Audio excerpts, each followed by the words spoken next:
శ్రీకృష్ణ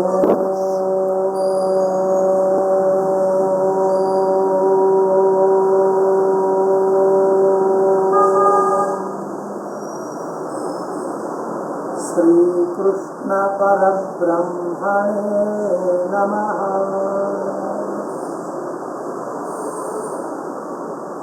సాంఖ్యయోగంలో 2వ అధ్యాయంలో 3వ శ్లోకం. క్లైబ్యమాస్మగమః పార్థ నైతత్వయుపపద్యతే క్షుద్రం హృదయ దౌర్బల్యం త్యక్తోత్తిష్ట పరంతపా.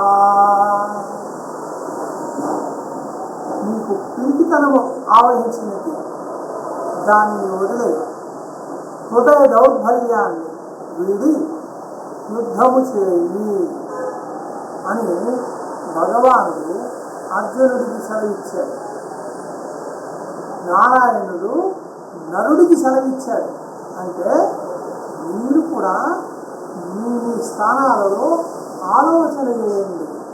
పిరికితనంతో ఉన్నారా, హృదయ దౌర్బల్యంతో ఉన్నారా? ఈ రెండింటినీ త్యజించండి, ధైర్యం వహించండి.